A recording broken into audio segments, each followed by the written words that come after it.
ఉద్రిక్త వాతావరణం నెలకొంది. గిరిజనులకు ఇచ్చిన హామీలు అమలు చేయాలని నిరసన తెలుపుతున్న బీజేపీ గిరిజన మోర్చా నాయకులను పోలీసులు అడ్డుకున్నారు.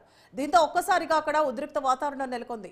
కాంగ్రెస్ చేవెళ్ల ట్రైబల్ డిక్లరేషన్ లో ఇచ్చిన హామీలకు బడ్జెట్ కేటాయించకుండా గిరిజనులను మోసం చేశారని తెలంగాణ బీజేపీ గిరిజన మోర్చా రాష్ట్ర అధ్యక్షులు మండిపడ్డారు. సీఎం రేవంత్ రెడ్డి వెంటనే రాజీనామా చేయాలని గిరిజన మోర్చా రాష్ట్ర అధ్యక్షులు డాక్టర్ కళ్యాణ్ నాయక్ డిమాండ్ చేశారు. ఇక కళ్యాణ్ నాయక్ ఆధ్వర్యంలో గాంధీ భవన్ ముట్టడికి బయలుదేరిన గిరిజన మోర్చా నాయకులు సీఎం దిష్టిబొమ్మ దగ్ధం చేశారు. దీంతో గిరిజన నాయకులను అరెస్టు చేశారు పోలీసులు. బొల్లారం పిఎస్ కు తరలించారు.